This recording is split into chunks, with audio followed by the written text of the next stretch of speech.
ओम शांति। कर्मभोग या कर्मभोग अर्थात दैहिक एवं मानसिक व्याधियाँ और उनका कारण तन मन की आरोग्य के से में हमारे संकल्पों का महत्व। बाबा ज्ञान का सागर है और विश्व नाटक का यथार्थ ज्ञाता होने के कारण हमारे अनेक जन्मों की कर्म कहानी को भी जानता है।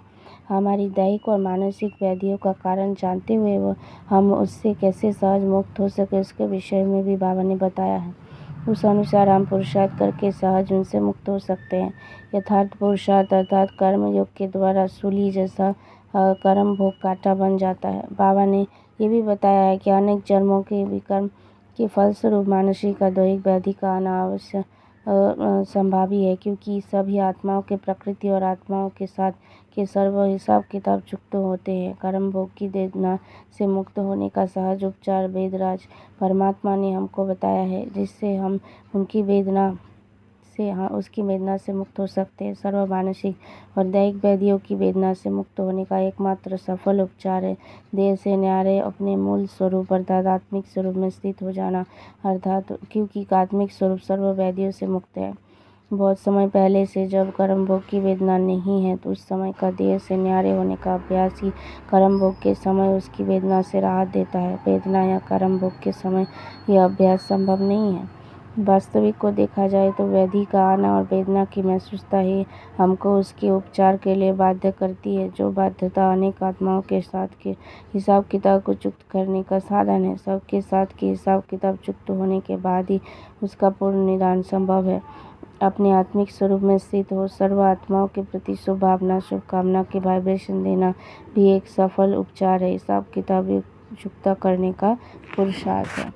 बाबा ने कहा है कि ये कर्म भोग हमारे कर्मों का ही फल है और हमको ही इसको चुक्त करना है। इस सत्य का ज्ञान बुद्धि में ये होगा तो भी कर्म भोग की वेदना कम हो जाएगी। जब दूसरों को उसका कारण समझते हैं या ऐसे ही कर्म भोग आ गया ये अभिधारणा होती है तो थोड़ा कर्म भोग भी महसूस होता है। कर्म भोग की महसूसता से कर्म भोग के स्वरूप से भी उसके प्रति हमारी मानसिक स्थिति का विशेष महत्व है।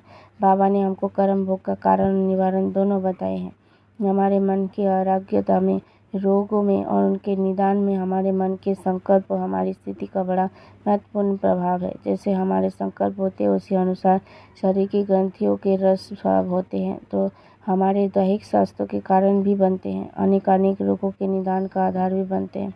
जब मनुष्य भय चिंता रोग दोष ईर्ष्या घृणा सुख दुख अशांति काम वासना आदि के ग्रसित होता है तो उस समय के संकल्पों के प्रभाव से ग्रंथियों से भी रसस्राव होता है, वह अनेक रोगों का कारण बनता है। जब मनुष्य विश्व नाटक के यथार्थ ज्ञान प्रभु स्मृति योग साधना के द्वारा आत्मिक स्थिति के संपन्न होता है तो वह निर्भय निश्चिंत शांत पवित्रता आत्मिक प्रेम आदि से भरपूर होता है तो आत्मा को अतीन्द्रिय सुख की अनुभूति होती है और उस समय उसकी ग्रंथियों से जो रसस्राव होते हैं उनसे अनेक रोगों का निदान होता है। परंतु इस सत्य की भी भूलना नहीं चाहिए कि जीवन अनेक जन्मों के कर्म के फलस्वरूप अस्तित्व में आया है और इस कल्प में यह अंतिम जन्म है, जिससे हमारे अनेक जन्मों में अनेक आत्माएं प्रकृति के साथ के हिसाब किताब है वे भी पूरे होने हैं और ड्रामा का पार्ट भी है तथा समय अनुसार वर्तमान वातावरण में अनेक प्रकार के जो संक्रमण है वातावरण में वृत्तियों का जो संक्रमण है वह भी आत्माओं को उसके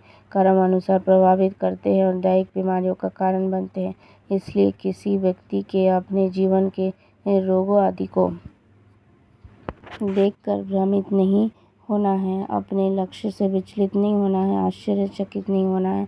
सत्य सदा ही सत्य है। अति आशावान भी नहीं होना है और निराशा की भी जीवन में नहीं लाना है। विश्व नाटक में से रूपी का वस्त्र बदलना अनिवार्य और स्वाभाविक क्रिया है, जिसका कोई ना कोई निमित्त कारण तो बनता ही है।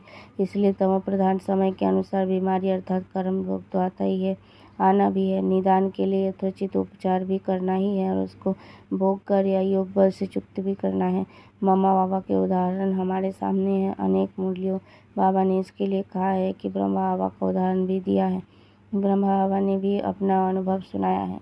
इंद्रियों सुखों के आकर्षण और भूतकाल का चिंतन और भविष्य की चिंता यह एवं कर्म भोग की वेदना आत्मा की देह से न्यारे होकर परम सुख की अनुभूति अर्थात मुक्ति जीवन मुक्ति के सुख का अनुभव अर्थात निसंकल्प और निर्विकल्प समाधि के सुलभ सुख को अनुभव करने नहीं देती है, अमरत्व का अनुभव करने नहीं देती है। वास्तविकता यह है कि कर्म भोग आदि की दैहिक मानसिक वेदना ही आत्मा के सुख का आधार है। जिसको दुख का अनुभव नहीं है वह सुख का अनुभव कर नहीं सकते। जिससे सुख का अनुभव किया है वही दुख का भी अनुभव कर सकता है, क्योंकि वह सुख दुख का खेल है।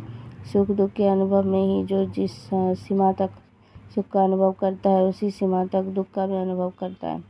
ब्रह्मा अपने त्याग तपस्या और सेवा लास्ट घड़ी तक साकार रूप में प्रैक्टिकल में की। सदा 2:30 बजे उठकर स्वयं प्रति तपस्या की, संस्कार भस्म किए, फिर तब कर्मातीत बने, फरिश्ता बने, लास्ट तक बिना आधार के तपस्वी रूप में बैठे, आँखों में चश्मा नहीं डाला। यह सूक्ष्म शक्ति है। आप जो समझाते हैं उसको उगारना चाहिए। यह भी बाबा ने समझाया है।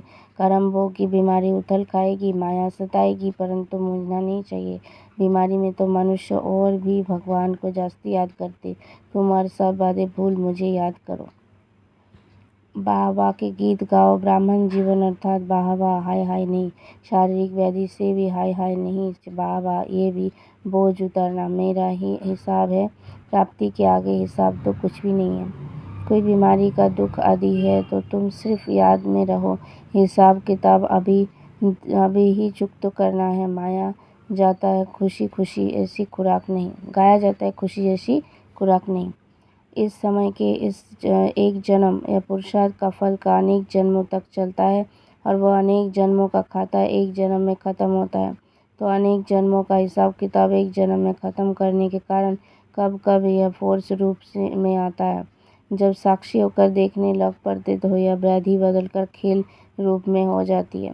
मुख्य शक्तियाँ हैं तन की, मन की, धन की और संबंध की। चारों ही आवश्यक है। स्वस्थिति वाला मन का हिसाब किताब होते भी स्वस्थिति के कारण संभव अनुभव करता है। उनके मुख द्वार चेहरे पर बीमारी के कष्ट के चिन्ह नहीं रहते। बीमारी का वर्णन भी बीमारी की वृद्धि करने का कारण बन जाता है। वह कभी भी बीमारी के कष्ट का अनुभव नहीं करते और न दूसरे को कष्ट सुनाकर कष्ट की लहर को फैलाते। यह पुराना शरीर है, कुछ न कुछ कर्म भोग चलता रहता है।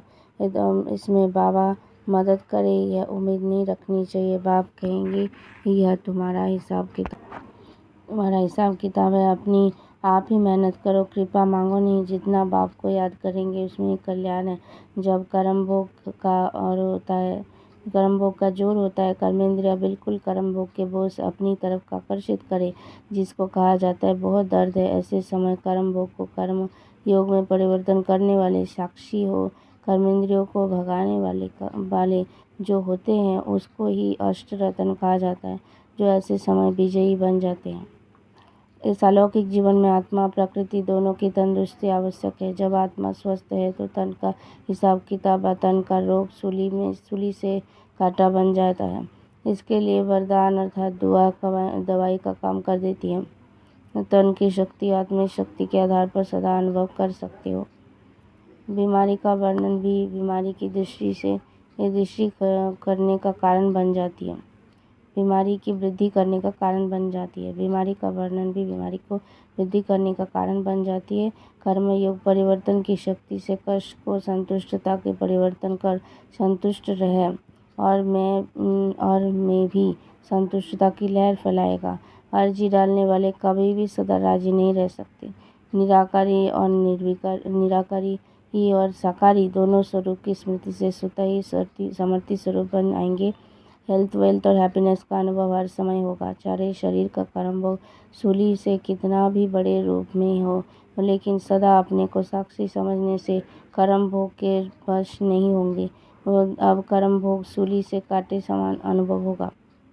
यथार्थ ज्ञानी कर्म भोग होते भी उसके वेदना से मुक्त होगा। इसीलिए कहा गया है events cannot be change but we can change our attitude towards events. अर्थात जब यथार्थ ज्ञान होता है, अर्थात आत्मिक शक्ति होती है, तो कर्म भोग होगा, परंतु उसकी वेदना की महसूसता नहीं होगी या कम से कम होगी। शांति।